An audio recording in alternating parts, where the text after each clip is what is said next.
All right, y'all, welcome back to the show. It's Anti-War Radio. I'm Scott Horton. And our first guest on the show today is James Ostrowski.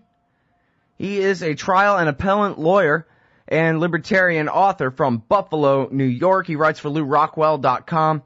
His blog is called Political Class Dismissed. And that's also the name of his book that you can find at Amazon.com. Political Class Dismissed. Essays Against Politics, including What's Wrong with Buffalo. Welcome back to the show. How's it going? Real good, Scott. Thanks for having me. Oh, it's been way too long. I guess last time we spoke was on occasion of Ron Paul's run for president 4 years ago, and we talked a couple of times about his electoral prospects and that kind of thing then, and I was wondering if we could maybe do a little bit of that today. It seems like the race is a bit different in a lot of ways and a bit the same in a lot of ways, too, and I just wonder what you think of Ron Paul's chances of winning some primaries and perhaps even the nomination this time around. Well, last time my position was that he would have been a very strong candidate in November, but had a very tough time getting out of the Republican primary. This time's a lot different for many reasons. First of all, many of his prophecies have come true. He's been vindicated on many issues. The country has changed. We're in much deeper distress, and people are more willing to look at a message of real change when they're really in distress. Also, the cast of characters that Ron is up against, we're hearing about him every day. He's really up against a bunch of clowns. The strongest opponent, obviously, is Romney, but Romney is the plastic man who has no beliefs and has no ideas, and everybody pretty much knows it. He doesn't even deny it. And then getting beyond that, Cain is imploding, and really had no ideas anyway. Perry has already imploded. Bachman's imploded. Gingrich imploded like 25 years ago, and I can't even remember who the rest of the candidates are. So, there's an old expression, I'd rather be lucky than good. Dr. Paul's been very lucky in the fact in who he's running against, and I don't think people have really fully grasped that, and I think it's obscured by the fact that the people who could arguably command Tea Party support are all divided among 6 or 7 candidates. But when that clarifies, I think Ron Paul will be in a much better position to be one-on-one with Romney. I think he's really on that trajectory right now. And once you get the plastic man one-on-one, anything can happen. Yeah, well, okay, lots of things to go over there. First of all, this is part of, I think, what you were talking about, how different the landscape is and the ideas in the country are. This always happens. Same thing happened in the 1990s when the Republicans are out of the presidency. The party and especially the voters like to pretend to themselves that they care about the Constitution and freedom at all, and we know that they absolutely repudiate that as soon as there's a Republican president with vigor and glee. However, they've had 4 years in a row now of pretending they're constitutionalists and whatever, so that's pretty good. They're sort of warmed up. They're in their full anti-government mode rather than the way they were at the end of the Bush term was, even if they didn't like a lot of things about Rudy Giuliani, they loved that bloodthirst, and now that's not quite going over as well. Republicans, mainstream Republicans, when they're out of power, they talk like libertarians, and when they're in power, they govern like liberals, with all the nasty things that implies. So, you're exactly right. But more and more people are finding out that there is that phoniness out there among these other candidates, and although the media kind of likes to think, it's the same old Ron Paul campaign, he's going to top out at 10%. I think the landscape has changed in almost every way, and even in the way Ron campaigns. He was 4 years ago. He was on Tim Russert, and Tim was really at his throat. Never laid a glove on him, really, but it was a very hostile situation, and Tim was trying to knock him out. And he was on Meet the Press the other day with David Gregory. He's treated with much greater respect. He was given more time to answer. And although he was asked a number of tough questions, handled them all well. and really... it really was a great interview, one of his best in a long time, I'd say.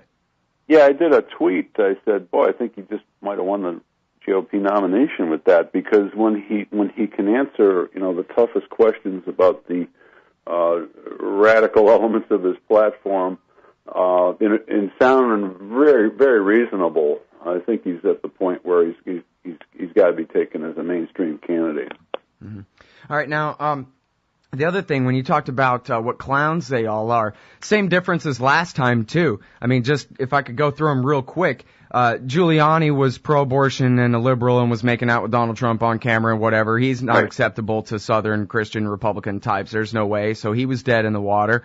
Duncan Hunter hated China too much, so big business didn't like him. Tom Tancredo hated Mexicans too much, so big business didn't like him. Mitt Romney's the plastic man that no Republican voter could be inspired really to support.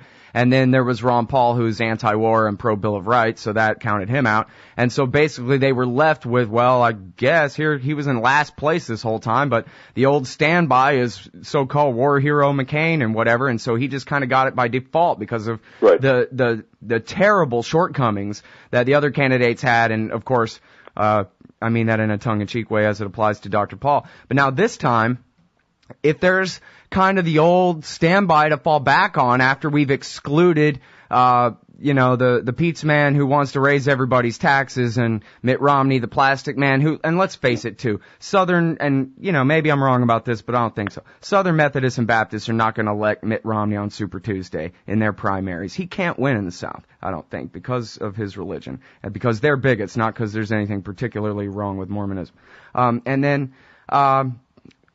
Let's see, who else? Like you said, who else is even running? Rick Perry, apparently, I mean, I would have thought that he would have been the one to beat, but apparently he just cannot get in front of a camera without completely blowing it. And Karl Rove hates him, and so has the whole Republican establishment against him too. If there's sort of a John McCain character in this one who's the default, after everybody else has disqualified themselves, it may very well be Ron Paul, I think, this time. Jim? You're correct. Now they're trying to reanimate the corpse of Perry. They brought in a Sharpie. I can't think of his name, but I was reading about it. They brought in a real Sharpie consultant. They're trying to get him going again. But then he had that silly performance on TV that many of us saw on YouTube yesterday, and man, he's just wacky. He's just wacky. So again, I really think it's going to come down to Ron Paul versus Romney, and I don't see how any intelligent observer can say Romney's a lead pipe cinch to win that. I don't see that at all. I think Ron's got a real fighting chance. He's got some obstacles, obviously, some real opposition within the party from the neocon faction. But as I said in a blog post on Lou Rockwell the other day, I think it all really comes down to the Tea Party people who favor a neocon foreign policy. They're just going to have to resolve their identity crisis. They're going to say, they have to say to themselves, am I for a big government foreign policy, or am I for a small government candidate like Ron Paul? Those two are obviously contradictory, and when they resolve that identity crisis, we'll know who the nominee is going to be. Yeah, well, that's one thing that's funny about the electoral process in America is you never have that many choices, and it's really just some kind of miracle that Ron Paul's been able to, put his purist libertarianism in the middle of this process where, so often we're left with just two choices. And when it comes to Ron Paul versus Mitt Romney, even with all of the Republican Party backing in the world, I just don't know how the primary voters could be expected to choose Romney over Paul. But anyway, sorry, music's playing. We got to go out and take this break. Sure. We'll be right back with more with Jim Ostrowski. Political Class Dismissed is the name of the blog and the book. Go check it out. We'll be right back. All right, y'all, welcome back. It's Anti-War Radio. I'm Scott Horton. I'm talking with Jim Ostrowski. He writes for LouRockwell.com, and his blog is called Political Class Dismissed.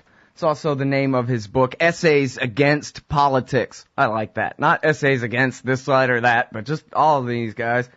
That's my dream, is that one day Washington, D.C., or, the white part in the center at least, will just sink into the old swamp there. and we'll all be free, and then it'll be nobody's fault, right? It'll just be a thing that happened. You know, it happens to the Japanese. They get hit by typhoons and stuff. You know, it could happen to us. Anyway, so we're talking about the race for president here, Ron Paul versus the devil incarnate, as a few different guys here in the primary election. And now what I said before about Southern Republicans won't vote for a Mormon, I didn't mean to imply that all Republicans are racist, because that's certainly not true. Just that racists are Republicans. And when it comes to, you know, strange religions and strange skin colors and things, these people cannot be relied on, never mind political correctness, they can't be relied on to be intelligent or thoughtful whatsoever about these kinds of things. In fact, it's probably the biggest thing that Ron Paul has going against him is that he doesn't hate and fear Muslims. He doesn't hate and fear Iran and want to threaten war against them every day, which is, you know, step number one in being a Republican candidate for anything is to appeal to people's fear and bigotry. Well, I can't disagree. I think a lot of people supported, some of the Tea Party people support Cain because he is perceived as anti-Muslim. Yeah, he said your city ought to be able to make it illegal for someone to build a mosque there. Yeah, and in spite of the fact that he has not specified a single spending cut, a lot of people, you know, the whole concept of the Tea Party movement has been so confused and distorted. It was really very simple. It was about the federal government's too damn big, and we don't like these bailouts, you know, specifically. And sure, constitutionally limited government is in there too. But it was never about foreign policy, and it was really never even about so-called social issues. But so when you look at that's what the Tea Party movement is, how does Cain qualify? It's just madness. He wants to create a new tax, and he's not calling for any spending cuts. So basically it's the old supply side concept. Look, we can have it all. We can have all these liberal programs, and we're going to play around with the tax rates, and the beast of burdens are going to work harder, and we're going to raise more revenue. We can pay for everything. And he hasn't called for a single spending cut. So it's just completely crazy that he would be considered to be a Tea Party candidate, except for those people who have smuggled in a lot of other issues that aren't part of the Tea Party agenda, and somehow those issues override all the issues that are part of that agenda. But the only true Tea Party candidate is really left as a major contender is Ron Paul.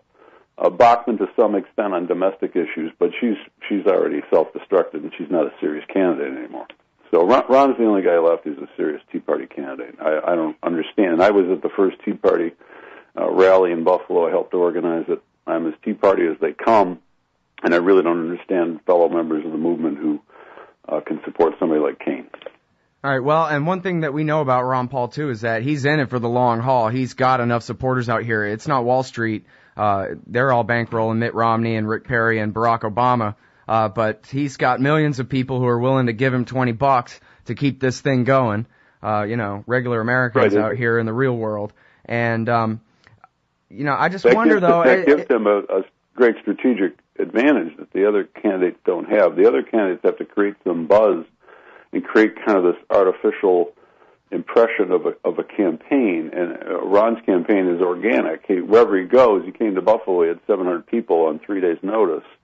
He has the donations widespread across the state. So he can basically run a 50-state campaign and run it for the long haul. These other people are trying to do kind of a blitzkrieg. Oh, if I steal Iowa, I'll get my picture on time, and then I'll get some money from the bigwigs.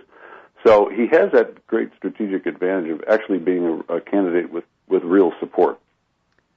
But could it really be that the form of the government as outlined in the Constitution with the way the elections work and the Electoral College and you know, the old system of law left over from 1787, could it really be that in this day and age, in 2011, that the people could actually use that Republican form of their government to really pick a candidate who's one of us and not bankrolled by Wall Street and Big Pharma and the military-industrial complex and whatever it is? Because, there's a reason we call it a one-party state, because it's been this way for more than 100 years. Well, this is the first Ron Paul we've ever had run for president and say, for intents and purposes, Obama and Romney ought to run together. They're the same as each other. Vote me. I want to undo all of this wrong.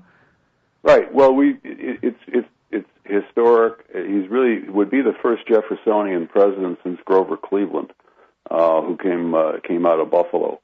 So, right. We've had sort of a progressive liberal president for 100 years. I've been arguing with people on the web. I don't even know what a conservative is. To me, a conservative is just a slow motion liberal. I think conservatism is spent. It's basically dead. Insofar as it's not libertarianism, it's basically dead. So we've had liberal governance for 100 years, liberal in the big government sense, not the original true sense. And Ron would be the first Jeffersonian president. And I don't know what's going to happen in the country if he doesn't get elected. I don't hold out a lot of hope, frankly. So, I wish I'd come up with the expression, but it's Ron Paul or not at all. And I think a lot of people feel that way. They will not vote for Romney if he's the nominee, and probably Obama will win. I think we have to get that message out there. If they want to change, if they want Obama out of there, Ron Paul is the vehicle. Right. Well, and this is the other thing too. What's most important to me is not obviously, any particular politician, but the state of liberty in this society I live in, and the wars are obviously the number one thing in charge of, deciding, or it's the issue that all of our horrible domestic policies are based around, our economic policies and all the police state, the nationalization, homeland security, and everything else like that. And if anyone but Ron Paul wins the Republican nomination, then Obama will be attacked from the right the whole time. He's already trying to protect himself.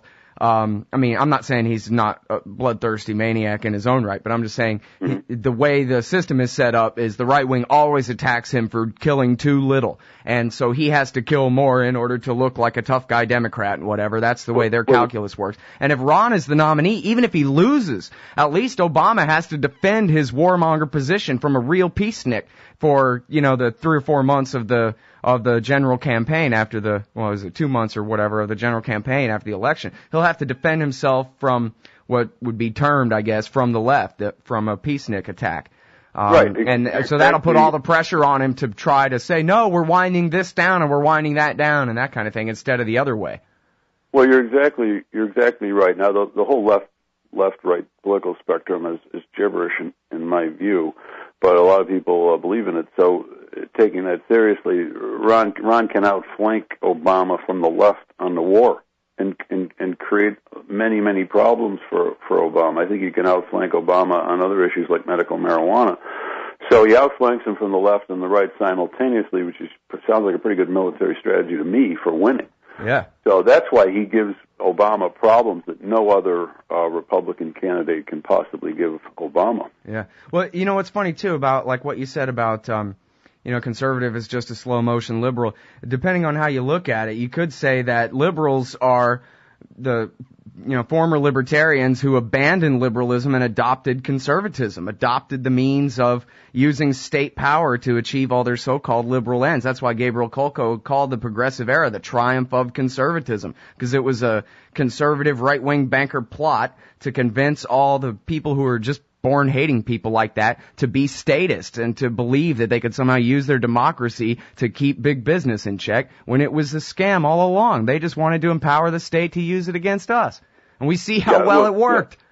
Yeah, you're right in the broad historical sense. The state is a conservative way to get things done. And the original liberals like Jefferson came in and got the state out of the way, and then liberalism comes back and smuggles the state back into the formula. But I think what we're witnessing is 100 years of liberalism is basically on the verge of destroying the country.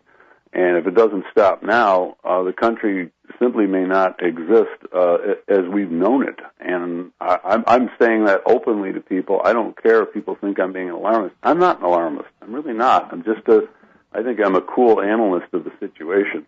I'm not the only one who thinks the country's on the verge of collapse. Yeah, you're certainly not. Unless drastic change is forthcoming. That's what I'm saying too. It's our last chance. It's right here on a silver platter, the best chance we could ever have, and right at the time we need it the most. It's right here for us. Ron Paul for president. Exactly. And in fact, as long as I'm keeping you over the break here, or into the break just a second here too, I wanted to ask you what you think about this Revolution PAC, because I don't know exactly. Is it the Supreme Court decision about corporations or people or whatever that said that they can set up these super PACs to raise money?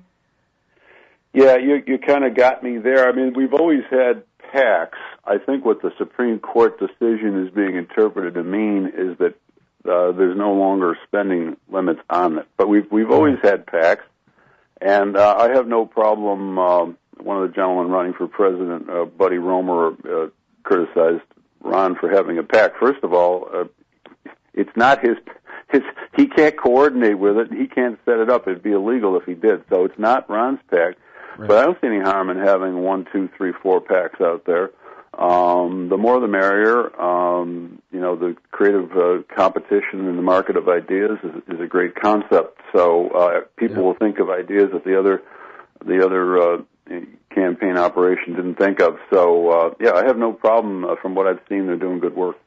Yeah, I love it. I mean, it's Tom Woods and I forget who all else, but in all the ads they've made so far, they at least give part of it to a real focus on foreign policy and how it's really not supposed to be this way. And the typical Republican primary strategy is just run to the right in the primary, but what makes Ron Paul so special is that he's Ron Paul. And it seems to me like the very best ads are just, look at how this guy inspires so many people. Well, take the clips that inspired them and mash them together with some music. And they're doing that. They're doing good. I really like the idea that, I don't know, somewhere there's some, second cousin of a Rockefeller with a fortune who actually believes in liberty. He's willing to kick down a couple of $1 million for some ads, can give way more to Tom Woods and the Revolution Super PAC than, they can to the campaign officially. They got a $2,300 limit or whatever. Let's get all it takes is a couple of good, and I know they exist, a couple of